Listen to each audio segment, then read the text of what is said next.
The Dimapur Student Union has prohibited the sale of tobacco products to students in and around educational institutions in Dimapur. The Naga Students Union Delhi, in collaboration with the Lotha Student Union Delhi, organized a workshop on Kuwait 2025 at the Nagaland State Guest House in New Delhi. The Mokokchung Chamber of Commerce and Industry has commended the Nagaland government's recent notification cautioning government employees against engaging in private sector employment. The Nagaland government is grappling with a significant finance burden with outstanding liabilities under the National Pension Scheme totaling over Rs 222 crore as of March 31, 2023.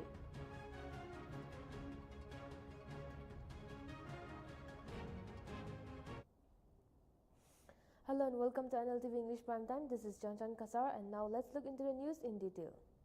The Dimapur Student Union has prohibited the sale of tobacco products to students in and around educational institutions in Dimapur.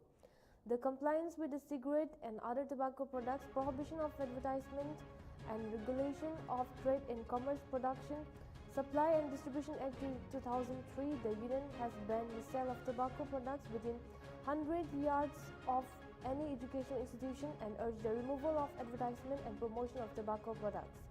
The Dimapur Student Union has appealed to all stakeholders to comply with this order and support efforts to create a healthy and tobacco-free environment in Dimapur.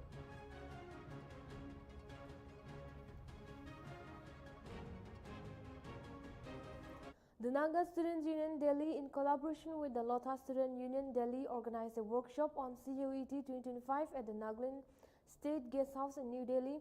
The workshop, conducted by Mrs. Leniwon Zimik, Assistant Professor at the University of Delhi, aimed to equip members of the NSUD admission, help desk and other participants with in-depth knowledge about CUET 2025, enabling them to provide effective guidance to Naga students on the examination and admission process.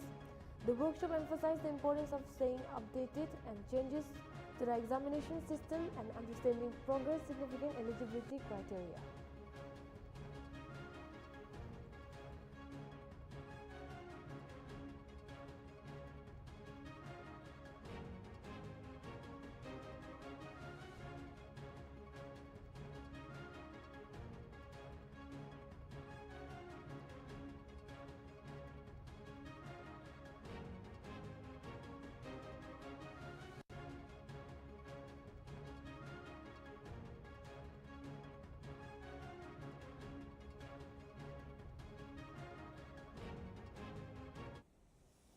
The Mokokchung Chamber of Commerce and Industry has commended the Nagaland's government's recent notification cautioning government employees against engaging in private sector employment.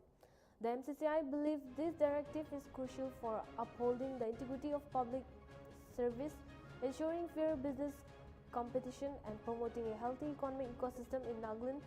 By restricting government employees from participating in private business ventures, the government aims to prevent conflicts of interest, ensuring government's efficiency and promote a fair and competitive market. The MCCI urges government employees to adhere to the notification and refrain from engaging in private employment without proper authorization and assure its continued support in ensuring a robust and ethnic business and ecosystem for the betterment of the state.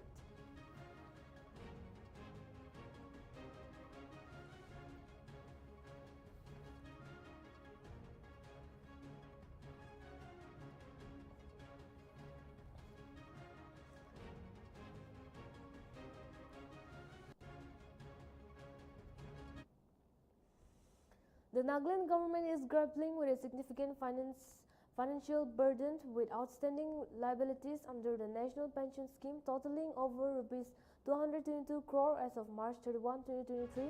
According to the State Finance Audit Report, there was 32,760 employees enrolled in the NPS as of March 2023. During the 2023-22 fiscal year, the government received Rs 350.65 crore in subscription but only transferred Rs 332.83 crore to the trusted bank, resulting in a shortfall that contributed to the significant liability. This issue has sparked concerns among government employees who have been protesting and demanding the restoration of the old pension scheme, citing concern over social security and guaranteed pension.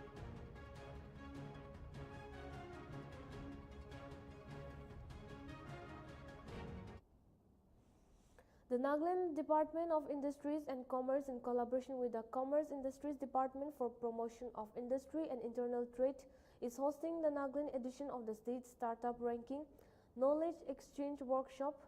Advisor Hekani Jakhalu expressed enthusiasm for the Startup Nagaland program, highlighting its role in India's growing startup ecosystem. Despite acknowledging that entrepreneurship is relatively new in Nagaland, Jakhalu noted that the state has remained the aspiring leadership category for 3 years and assured efforts to improve banking by 2026. The workshop aims to motivate stakeholders to work towards achieving better ranking.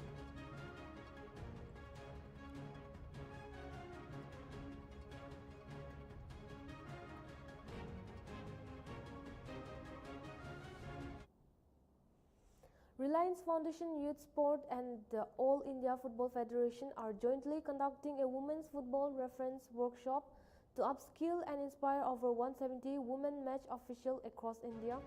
The initiative, which began on February 21 in Srinagar, aims to foster a stronger and more inclusive refereeing ecosystem. Successful sessions have already taken place in Srinagar, Kolkata and Shillong, with upcoming workshops scheduled in Chennai and Mumbai. India's women football team player Ngangom Bala Devi praised the initiative, emphasizing its importance in empowering women match officials to officiate at national and international levels.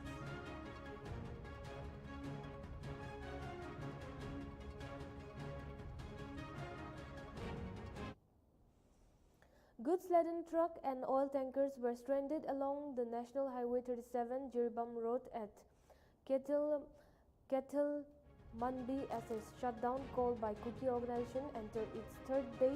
The shutdown, organized by Kuki civil society organizations, protests the government's alleged forced imposition of peace in Kuki majority areas.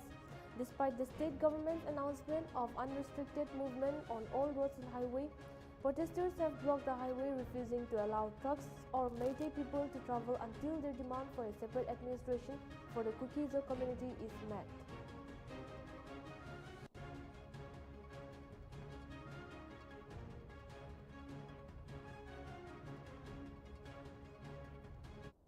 आज इसको जाने वाला था और वो लोग बंदी है बोल के हम लोग को ऐसा इधर ही तो रुका हुआ था, लेकिन पता नहीं कब छोड़ देगा। कल तो छोड़ देगा बोला, लेकिन कल छोड़ेगा ना परसों छोड़ा, वो तो कोई गारंटी नहीं था। अभी तक भी कोई खबर नहीं आया। हम गाड़ी के साथ आए हुए थे माल लेके, लेकिन बंद करने की वजह से जा नहीं पा रहा था।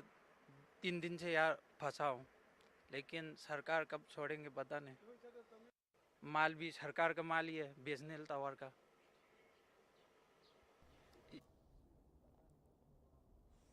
Arunachal Pradesh Deputy Chief Minister Chona Main presented a budget with a total expenditure of over rupees 39,842 crore for the 2025-26 fiscal, emphasizing social and economic empowerment of people.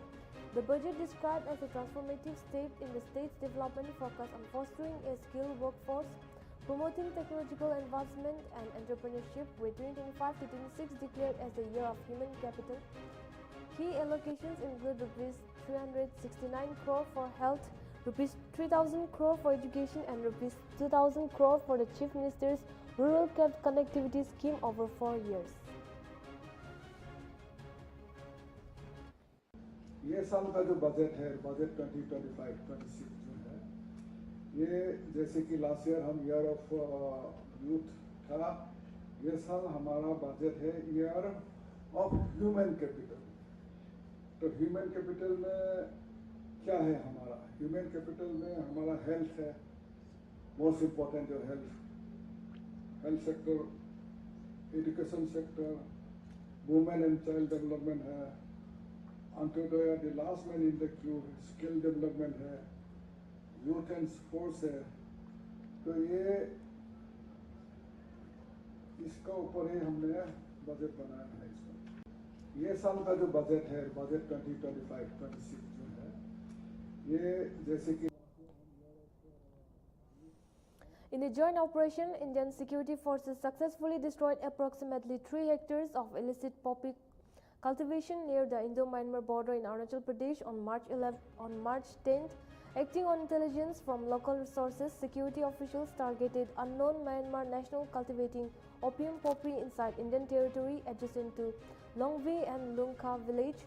The Longvi company, operating base of 10 Assam Rifle, verified the information through reconnaissance, leading to the successful destruction of the illicit poppy fields.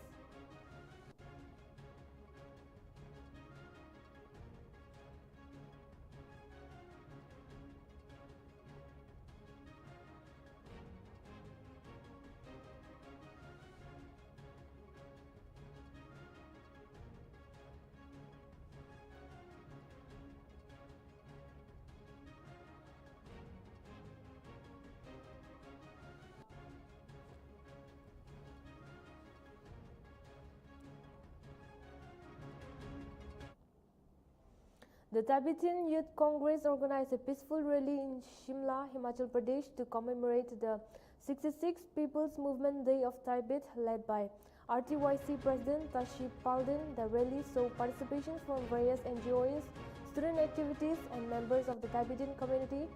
Palden emphasized the need for the Indian government to raise the issue to Tibet's freedom, highlighting that the Indo-Tibetan Border Police signifies Tibet's independence.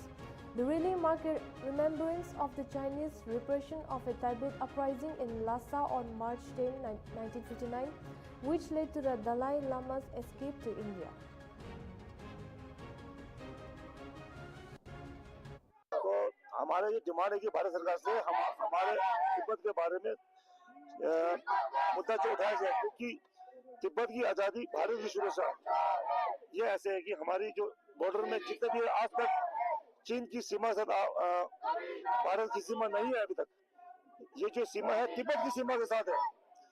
इसीलिए आज का ये proof भी है कि यहाँ तक ये ITBP बना रखा है, ये भी इंडो टिबेटन बॉर्डर पुलिस है, ना कि इंडो टिबेटन चाइना पुलिस। तो ये दर्शाता है कि ये तिब्बत एक स्वतंत्र देश है और भारत और तिब्बत ही इसका एक सीमा सुरक्षा। We'll be right back after a short break.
Welcome back. Let's get back with the news.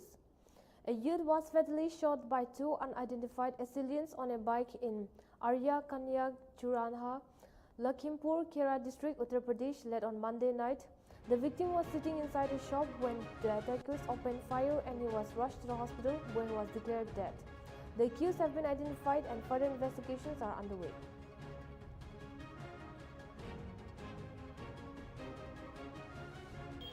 एक मर्डर की सूचना मिली है, उसमें टीमें काम कर रही हैं और उसमें जो अभियुक्त है उसका नाम बताया गया है और टीमें काम करना शुरू। Prime Minister Narendra Modi has begun a 2-day trip to Mauritius, aiming to open a new and bright chapter in the ties between the two nations. Modi arrived in Mauritius on March 11 at the invitation of Prime Minister Navin Chandra Ramgolam to participate in the National Day celebration. He looked forward to engaging with Mauritius leadership to evaluate their partnership and strengthen their enduring friendship. A contingent of Indian Armed Forces, a warship of the Indian Army, and the Akash Ganga skydiving team of the Indian Air Force will participate in the celebration. Modi emphasized that Mauritius is a close maritime neighbor and a key partner in the Indian Ocean with shared historical, geographical, and cultural ties.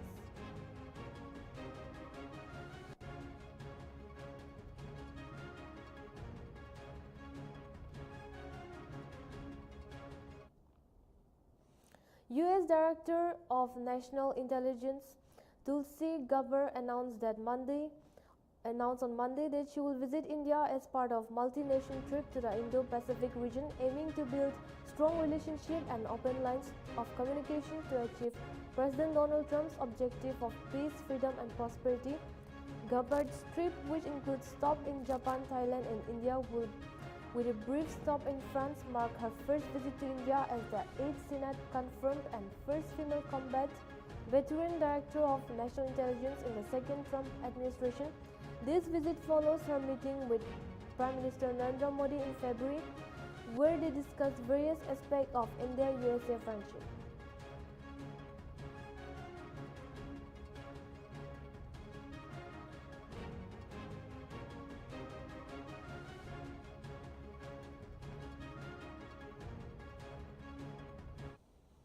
The Jammu and Kashmir Assembly witnessed a ruckus on Tuesday as members across party lines condemned the lathi charge and detention of protesting daily wage employees from the Jai Shakti department who were demanding the release of pending wages and job regularization.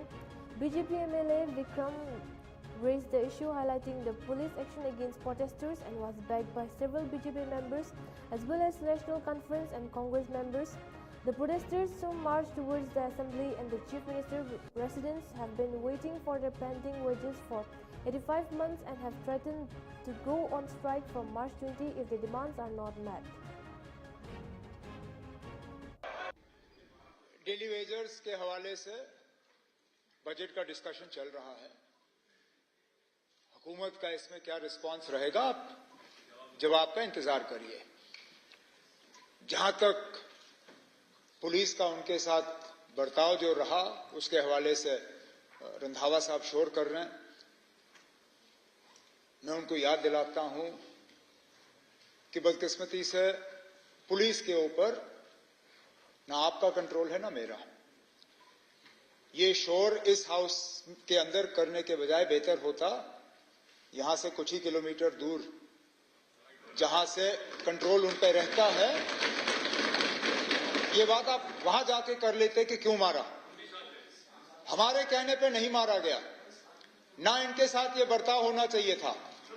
मैं आज भी कहता ना, ये मुलाजिम हमारे हैं, ये मुलाजिम हमारे हैं, इनके इशू जेन्युइन है। ये एक फाइनेंशियल इशू नहीं, ये एक ह्यूमैनिटेरियन इशू है। इनको ह्यूमैनिटेरियन तौर पे इनके साथ बर्ताव होना चाहिए था। लाठियां इनके ऊपर नहीं बरसाई जानी चाहिए थी। अब मैं उम्मीद करता हूं कि जो कंसर्न आपने यहां जाहिर किया, जिस कंसर्न को पूरा हाउस जो है मानती है, ये बात जो है हमारे पुलिस के कानों तक पहुंच गई होगी। अगली बार जब ये लोग जो है अपने हक के लिए बात करेंगे तो शायद। India and Armenia signed two major memorandum of understanding during the visit of Armenia Foreign Minister Ararat to India. An MOU was signed between India's Central Drug Standard Control Organization and Armenia's Central of Drug and Medical Technological Expertise on coordination in regulating medical products. Another MOU was signed between the Sushma Swaraj Institute of Foreign Service and the Diplomatic School of the Minister of Foreign Affairs of Armenia on cooperation. Armenia FM Marzoyan held a meeting with AAM's Jaishankar on Monday and exchanged views on regional and global matters of shared interest. During the meeting, the two leaders reviewed the whole range of growing India-Armenia bilateral cooperations, including in the areas of political exchange, trade, economic connectivity, education, cultural, and people-to-people contacts.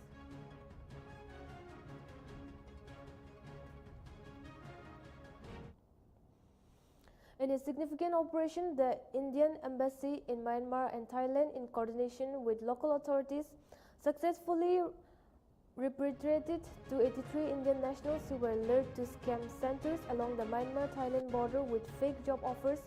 These individuals were forced to engage in cybercrime and other fraudulent activities. The Indian Air Force aircraft brought them back and may sought in Thailand. The government of India has been working tirelessly to secure the release and repatriations of Indian nationals trapped in similar scheme in Southern Asia. The Minister of External Affairs has reiterated its caution, advising Indian nationals to verify the credentials of foreign employees and recruiting agents before taking up job offers.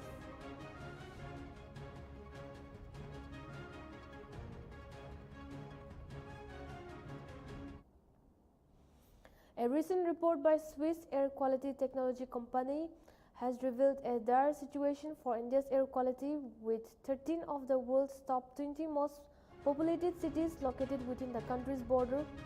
Barangarhat in Assam has been identified as the most populated city globally, while Delhi remains the most populated capital city worldwide. Despite a 7% decline in PM2.5 concentrations in 2024, India still ranks 5th in the population ranking, with 6 of the world's 10 most populated cities being Indian. The affected cities include Delhi, Malanpur, Faridpur, Loni, New Delhi, Gurugram, Ganganagar, Greater Noida, Bhiwadi, Muzaffarnagar, Hanumangarh and Noida. The report highlights that 35% of Indian cities exceed the WHO's PM2.5 limits by 10 times, posing a significant health risk that reduces life expectancy and an estimated to 5.2 years.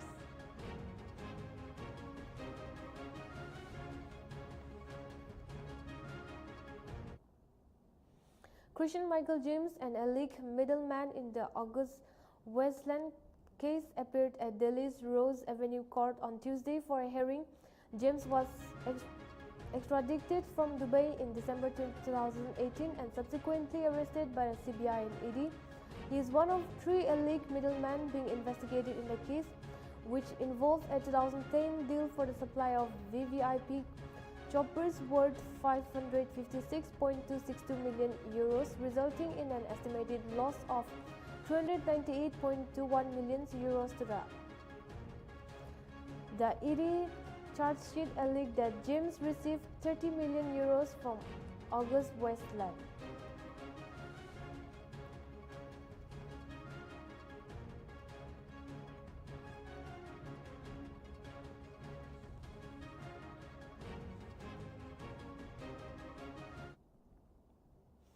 Opposition members in the Bihar Assembly staged a protest on Tuesday, expressing concern over the deteriorating laws and order situation in the state. Led by Rabri Devi, the opposition party leaders raised slogans against the government, citing incidents like the loot of a jewelry showroom in Ara on Monday.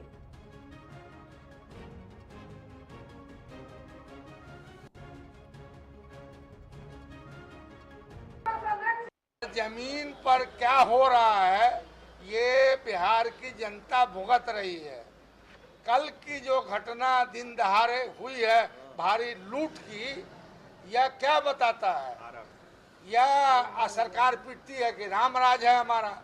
अगर यही इनका रामराज है तो इस रामराज की जरूरत बिहार की जनता को नहीं है। दिन दहाड़े क्यों घटना घट रही है? और ये कहते हैं कि हमारा राज सुशासन का राज है, तो ये बता दें हत्या इनके राज में कितना हुआ, डकैती कितना हुआ।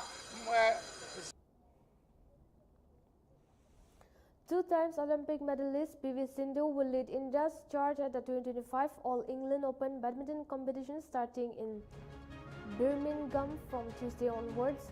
Ranked 15 globally, Sindhu returns to the court after a brief hiatus since January's Indonesia Masters tournament.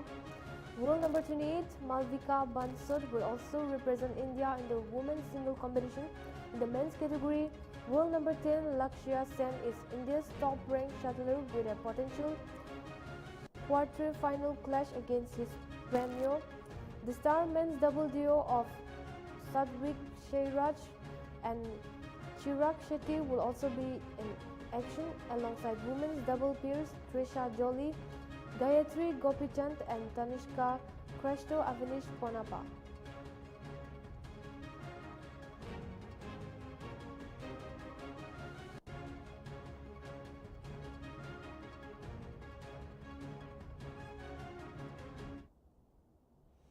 On day 2 of the Khelo India Winter Games in Gulmarg, Maharashtra, Siddharth Gadikar and Himachal Pradesh Tenzin Bolma delivered impressive performances, claiming gold medals in the men's vertical ski mountaineering and women's vertical ski mountaineering events, respectively.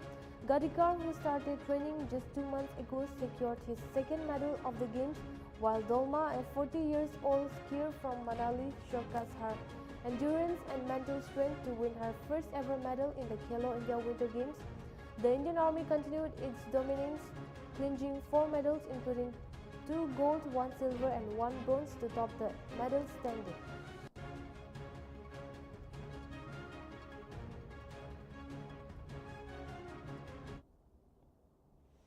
In a significant operation, 1 Naxalite was killed and 2 of his accomplices, identified as Santosh and Ashok, were captured in Madhya Pradesh, Mandli district on Sunday. According to Balaghat IG Sanjay Singh, the Hawk Force had received information that the Naxalites were coming to collect ration, leading them to set up an ambush.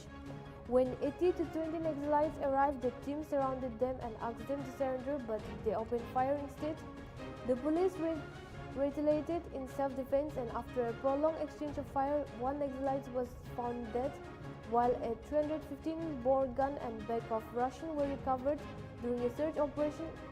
On the next morning, the police suspect that more Naxalites have been injured or killed in the encounter, and search operation is currently underway in the area.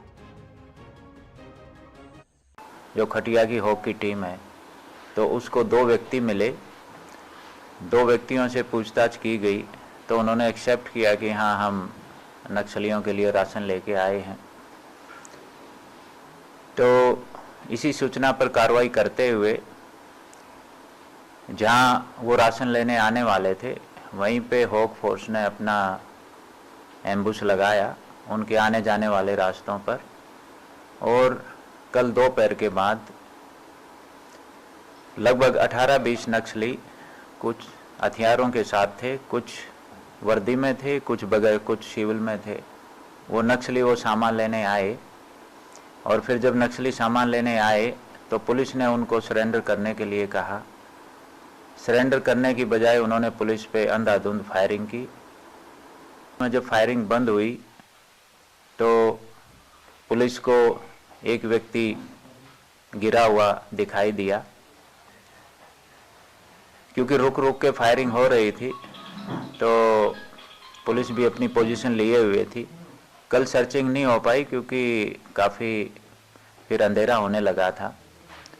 फिर आज सुबह जब sunlight के बाद फिर police ने दोबारा searching की तो एक जो मृतक है उसे कुछ दूरी पर हमें 315 बोर की एक बंदूक मिली, और घटनास्थल पे ही के आसपास ही जो राशन था जो नक्सली लेने आए थे, वो राशन का एक बोरा और एक बैग मिला। A tragic accident occurred in Chandigarh on Monday night when a speeding car collided with 2 two-wheelers near a petrol pump in Sector 4, resulting in the death of a young man, Ankit, and injuring 2 women who sustained leg injuries. The Porsche driver, by 38-year-old Sandeep Baputa, was traveling at a high speed towards the Raj Bhavan when it hit the first scooter, lost control, and crashed into the second scooter before finally smashing into a pole. The police have registered a case and are investigating the incident, with DSP Udyapal Singh denying allegations that the accused was drunk during the accident.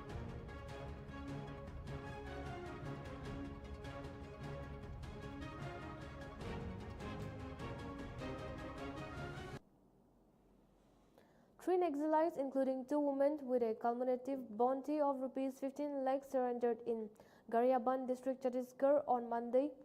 The surrendered Naxalites, identified as Dilip alias Santu, Manjula alias Lakshmi and Sunita alias Junkui each carried a reward of Rs 5 lakh. They reportedly denounced the Maoist ideology and praised the state's government rehabilitation drive and will receive benefits under the government's surrender and rehabilitation policy. आज गरियाबंद जिले में 3 महत्वपूर्ण नक्सलियों ने, जिसमें कि एक SDK जो डिविजनल कमेटी है उसका जो डिप्टी कमांडर है, साथ में 2 एरिया कमेटी मेंबर्स जो कि इस क्षेत्र में काफी दिनों से सक्रिय थे, और साथ ही साथ जो पिछले दिनों यहाँ पे मुठभेड़ हुई थी, उस मुठभेड़ की घटना में भी The Department of Social Welfare, Tuensang District Government of Nagaland organized a drug awareness campaign on March 10, 2025 at the Government Higher Secondary School, Longkim. The event was conducted under Anti-Drugs Awareness Campaign and Nasha Mukh Bharat Abhiyan with officials from the District Program Officer, ICDS and other heads of department from the Social Welfare Office in Tuensang serving as guests.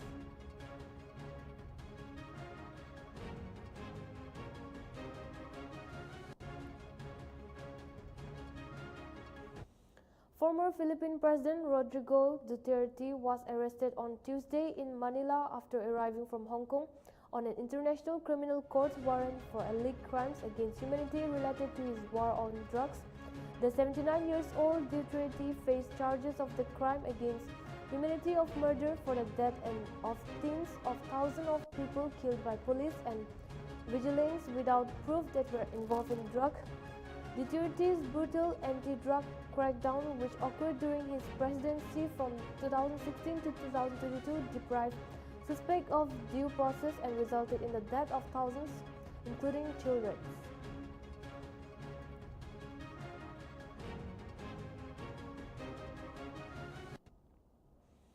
Taiwan's Ministry of National Defense reported 13 sorties of People's Liberation Army aircraft and 7 People's Liberation Army Navy vessel until 6 a.m. on Tuesday.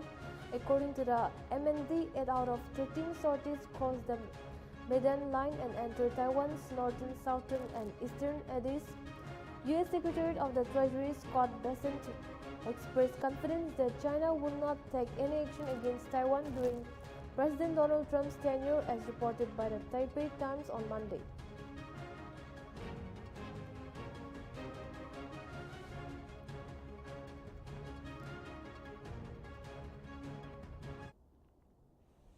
Ukrainian President Volodymyr Zelensky met with Saudi Arabia's Crown Prince Mohammed bin Salman in Jeddah to discuss securing a lasting peace in Ukraine and strengthening bilateral economic ties.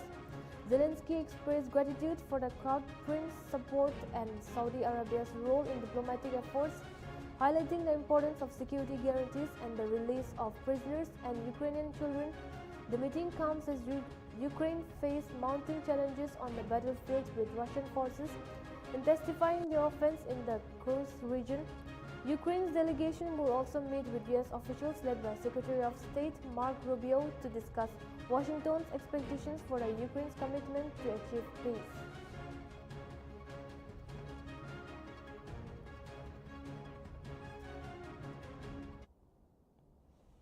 Michael Bracewell will captain New Zealand in their 5-match home T21 series against Pakistan, starting Sunday at Charis Church, as regular skipper Mitchell Sandner is unavailable due to T20 League commitments, including the Indian Premier League. Bracewell led the side during a white ball tour of Pakistan last year, is joined by 6 other players from New Zealand's championship trophy campaign.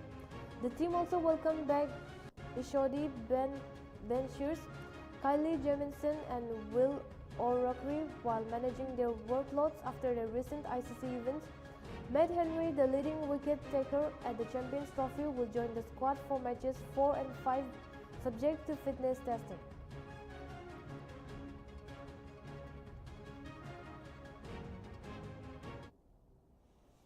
That is all for the Nltv English Prime Time. For more news and updates, keep watching Nagaland TV.